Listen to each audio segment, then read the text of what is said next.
Hey guys, welcome back to my channel, and it's Debsy, and please be, it's Debsy. Boop, boop, that's me. Boop, Debsy. Hey guys, and happy Saturday. I hope everybody is having a great weekend.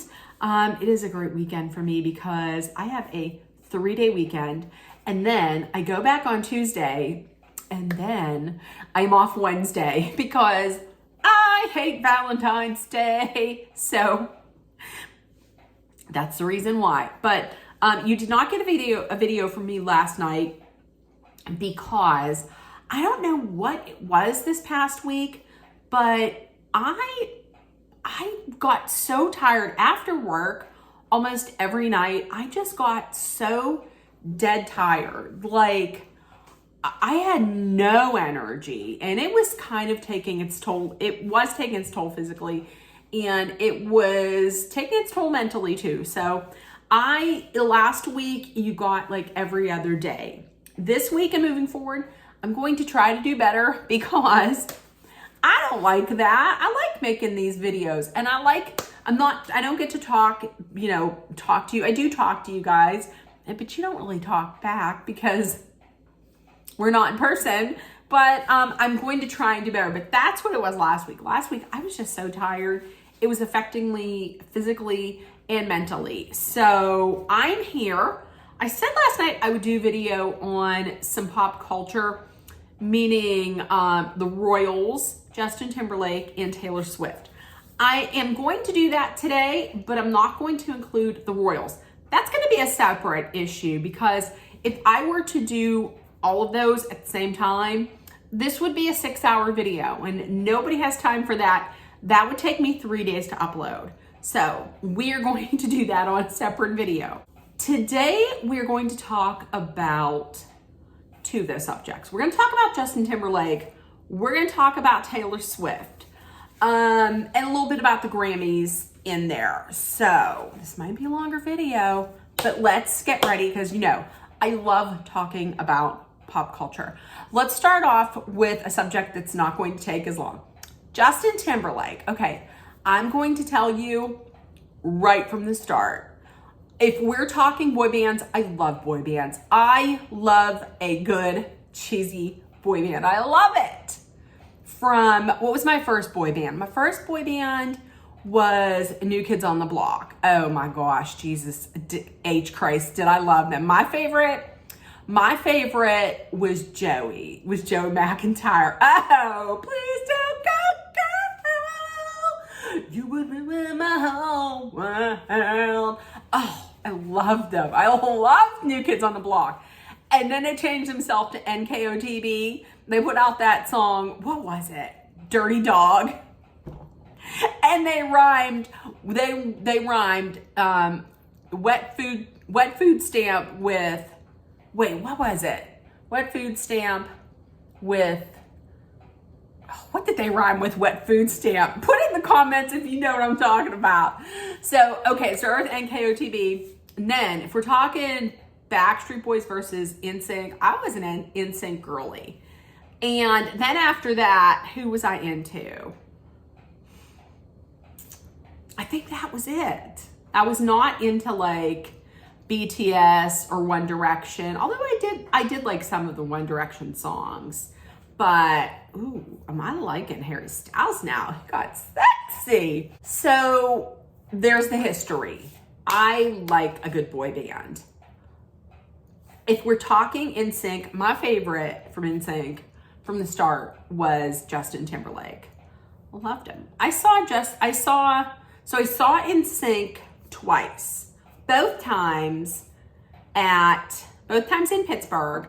The first time was right before they tore down Three River Stadium. The next time was when they opened up Heinz Field. It's called Acrisure Stadium now. I still call it Heinz Field. Anybody from Western Pennsylvania, you know it's Heinz Field. And oddly enough, both times the opener was Pink, so who I absolutely love. But I digress. So I've always loved Justin Timberlake. I saw him once solo, and that was his very first solo tour. Listen, he puts on a fantastic a fantastic show. He's a great entertainer. I am not going to take that away from him. He is fantastic. Okay.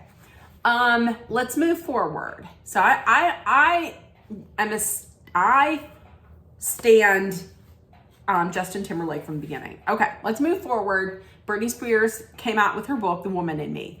I'm going to tell you, the shit that she chronicled about that man in that book, no, I can't. I just can't. Like, if you did not read it, she was, I'm not going to say spoiler alert. It's been out for a while. And you guys have probably heard this out there in social media. But Britney was pregnant, had gotten pregnant. And rather than go to the hospital,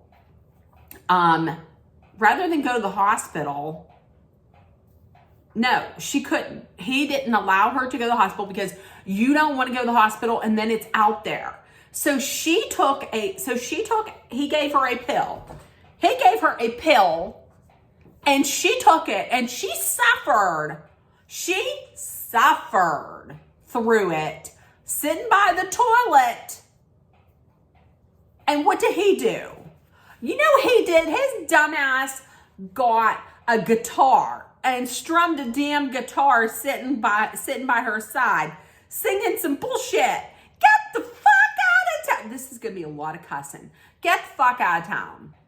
Okay? So that. And then just goes and dumps her. Was it on? It wasn't on a Post-it. It was not a nice breakup. And then turns around, writes Cry Me a River, which I'm going to tell you what, I will be honest about it. That is a good song. That might be one of my favorite Justin Timberlake songs. It is a good song. Wrote this song about her, like, Cry Me a River, you cheated on me. Britney Spears put it out there that she did. She did have not an affair. She did cheat on him with Wade Robson, who's a choreographer, once. This Justin Timberlake had cheated multiple times on her. Multiple times. So he sure did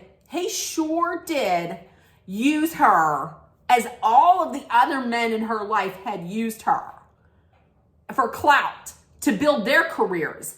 Justin Timberlake, listen, as talented as he is, he sure did use her. He sure did use her. Okay, so she puts all of this in the book. And then his new song, Selfish, comes out. I will say, now listen, it's a good song. It is a good song. And then there's another song, Sanctified, that he sang on Saturday Night Live. It is a good song. I will be upfront about that. So I was like, maybe I'm just going to have to separate the work, hit the artist's work over here, and then the artist's private, how he is, personally over here. I was maybe thinking about doing that. And then Britney Spears puts out an apology saying, I don't know why. Britney, you put this out there in the book, just stand by it. He did you wrong. So just stand by it. But she put it out there. She says, I'm sorry if anything that I put in my book hurt you. And please check out his single, Selfish. It's great. I love it. So then he does a free show in New York. And what does he say? He says something like, I would like to apologize to absolutely fucking no one. You kidding me? You're kidding. Right after she was like, I'm sorry, he's like, oh, I'm going to double down, triple down and say, fuck you. I'm not apologizing to nobody.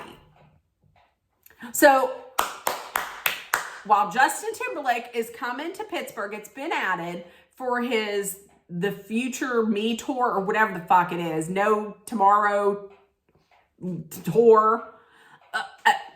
In the past, I would have been like, okay, let's pull out the rollator. Let's get tickets because we're going.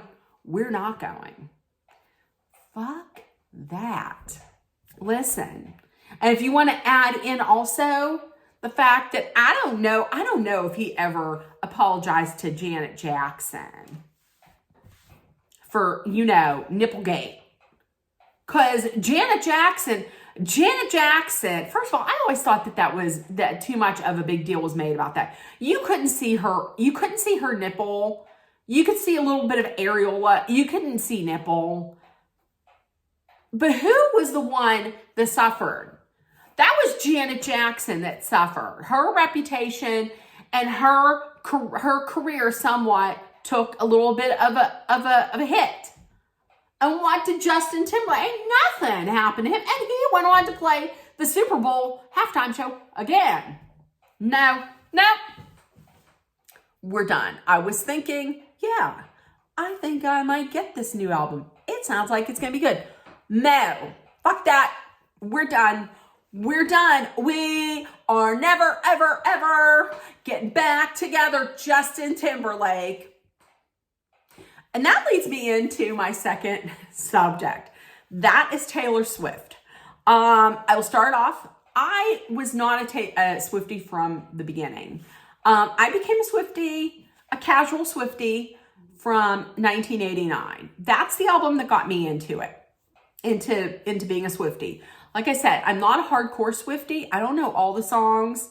I don't get all the references, but I am a Swiftie. So she has been everywhere the past year. I mean, the Eras Tour, she was named Time Magazine's Person of the Year, and now she is in the NFL. So it seems like the bigger she gets, the more people are going to come for her. I'm going to say this. As far as her being at NFL games, I think it's ridiculous / hilarious when people will say she's ruining football. You have a game that takes 2.5, 3 hours to play. Altogether, you probably maybe get a minute, if that, of the times that they show her. So it's not like they're cutting away at key parts of the game. They're not cutting away in the middle of a Hail Mary pass for a game-winning touchdown. They are showing her after something happens. I'm not a person that has to see, I don't have to see the touchdown dance. Some of them are creative, some of them are cool, but I don't need to see it. So what if they show a video of Taylor Swift celebrating? She is just a woman who is supporting her boyfriend. She's dating Travis Kelce. In case you didn't know, she's dating Travis Kelce. She's at the game supporting her boyfriend, much like all of the other women who are either married to a player or dating a player. She does not go to the network and say, could you please show me a little bit more on TV because I need to get the word out there for myself. Not too many people know about me. She is arguably the most famous person in the world. Okay? She don't need it. She doesn't need the exposure. And as a matter of fact, maybe there's part of her that is like, I wish they wouldn't show me because, as she said, there's Brad's, Dad's, and Chad's that are getting pissed off at her. She ain't doing, people start yelling at her, you're ruining football. Why? Listen, she's bringing more people to the game. Today's show had a story about how it's actually bringing fathers and daughters together because they're getting together on a Sunday, they're watching the game, they're having quality time, just like her tour did last summer. The Eras Tour, there were so many videos on TikTok where young girls were going to the concert with their dads, and their dads were wearing like Taylor Swift t-shirts or wearing friendship bracelets. So it's bringing in a whole new audience for the NFL, and it's making quite a bit of money for them. So I don't see the big deal. Like, I don't see what the big deal is about it. It's ridiculous. And I'm actually joining in. I'm going to put a picture in here of the cake that I got for tomorrow. I will say straight up, I am not rooting for the Chiefs. I'm rooting for the 49ers just because I like the story of Brock Purdy. Brock Purdy, the quarterback for the 49ers, who really does look like he's maybe about 14 years old. He was the last player drafted in the NFL draft. And he went from being Mr. Irrelevant to he could possibly win the Super Bowl, get a Super Bowl ring. I love that story. I will be leaning more towards the 49ers. But that's my take on this whole Taylor Swift at the football games and at the Super Bowl tomorrow. And also there's going to be a commercial from Cetaphil that is exactly that. It's centered around a father and a teenage daughter, and they bond over watching the game because she's apparently a fan of. It looks like she's a fan of Taylor Swift. And they have some nods to Taylor Swift too, like the jersey that he gives her to wear is number 13. And he has a friendship bracelet on. I have to tell you, I watched it yesterday. I cried just because my father loved football. And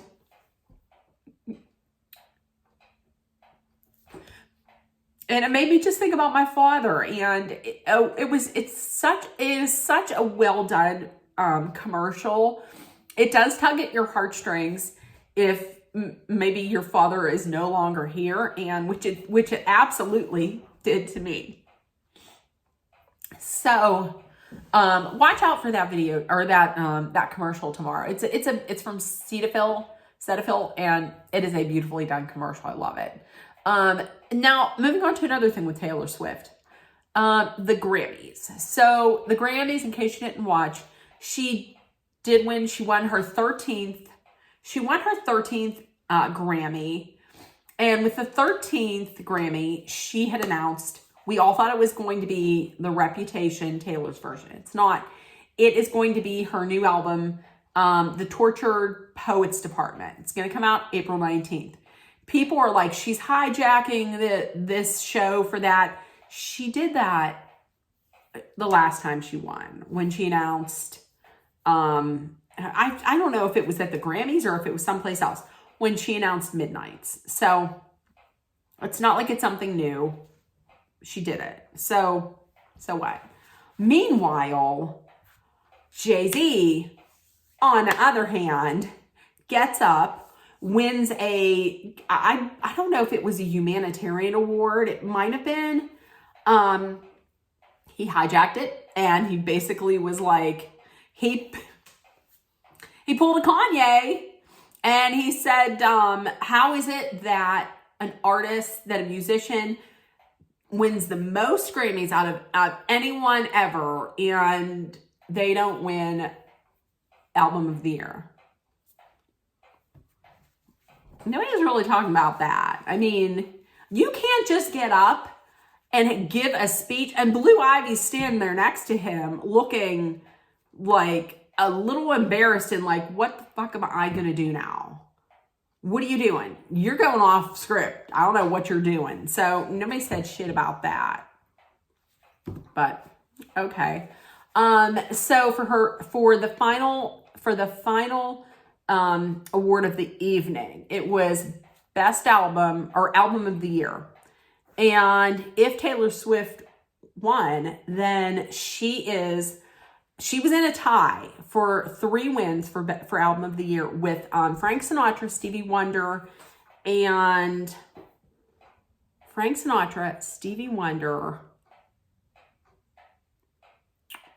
Paul Simon. That's it. I think that was it. And if she won, then she would alone have the record of most Grammy wins for album of the year. So, and they were hinting all night who is going to be presenting this. It's a special guest. A lot of people, including myself, were like, well, it has to be Beyonce. But it wasn't, because Beyonce was already there. Who was it? I was hearing a lot of people saying it might be Celine Dion. They bring out Celine Dion. I will say, I was in bed by this time, so I didn't see it. I watched it many times on TikTok. Bring out Celine Dion, who is suffering with stiff person syndrome. I think it was a terrible disease. And she comes out. I will say this. I have never been a super big fan of Celine Dion. But that being said, so happy to see her out and in public. Very, very, very happy for her that she is to a point where she can actually get out and enjoy life enjoy life. So she gets up there, she presents it, and Taylor Swift comes up, and a lot of people were very upset that she didn't hug Celine or thank her. But then afterwards, backstage, there was a picture of her hugging her. I'm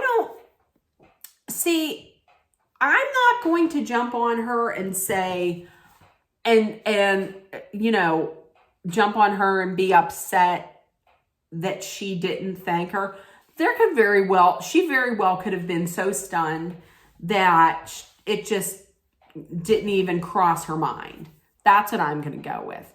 The one thing that I did not like that Taylor Swift did was her date to the Grammys was Lana Del Rey. Great artist, great musician. And who was also nominated for Album of the Year. And I felt really bad for Lana Del Rey. That's who I felt bad for. Because you're nominated, you're sitting at the table with a good friend who is also nominated. She wins and you don't. And then you have to go up on stage. I felt bad for her. I just did. I mean, I understand that Lana Del Rey sang on Snow on the Beach with Taylor on Midnights. However, I'm going to tell you what, if that was me and I was up for the same award and I didn't win, I would be like, no, I'm not going up on stage. I just am not. I'm happy for you that you won, but I'm disappointed and a little sad for myself. I'm just saying. That's the thing that I wasn't a fan of. Like her pulling her up on stage. I was not a fan of that. That's all. So that's it. There you go. That's what I think about Justin Timberlake, and that is what I think about the whole Taylor Swift drama. I mean, the more love that Taylor Swift gets, it just feels like it drives the haters to hate more. So there we go. That is my video for today. That is my thoughts. I'm going to get that out there. The video on the royal family. I'm going to finish reading my book that I'm reading, Endgame, and then I'm going to give some thoughts both on the book and on the terrible news that King Charles the third, is it third? That he has been diagnosed with cancer. Listen, I'm not a fan of his. I never have been. Going back to how he treated Princess Diana, but because I'm Team Diana all day, Team Diana. If we're talking Team Camilla, Team Diana, don't come at me with, but Camilla is his forever love. I don't care. I'm Team Diana all the way. That being said, we have had cancer run rampant through our our family. And I have had friends who've passed from cancer. I wouldn't wish it on anybody. Even him. I wouldn't wish it on anybody, even him. So that video will be coming probably sometime next week or maybe tomorrow, but probably sometime next week. So with that being said, I hope everybody has a great day and a great weekend. If nobody told you yet today, I love you. You're loved, seen, and heard. Please make sure that you put love, kindness, compassion, acceptance, hope, positivity, and understanding and all good things out there in the world. And I love you guys. And always take care of one another. Also, be aware of your surroundings at all time. Like, listen, Linda, today at Walmart, there was this person that had, it was hot. I was getting hot in the store. This guy or this person had their hood up like this. Like this. Oh, that's nice. That's probably nice because you can't see my face. Like this. It was tight like this. And I couldn't see anything like that. So listen, I was just looking like, because when I walked past them, they kind of slowed down a little bit and turned their back to me. And I thought, what are you doing? I'm going to tell you, as I've said before, I eat the cake because nobody's going to be able to pick this up. All this, you are not going to get me in a white van. Good luck picking me up. And if you do get me in that van, you're going to throw my fat ass out immediately at the next stop because I'm going to talk your ear off about the housewives. And you're going to be like, fuck no, I can't stand to be in this van with this bitch any longer. Ain't nobody going to want her on the black market. That's why. So that being said, number one, please be aware of your surroundings. Number two, please stay safe. I love you guys, and I will see you tomorrow where I show off all of my appetizers for tomorrow, and we do a weekly review and reset. So I will see you guys tomorrow. I love you guys, and bye guys.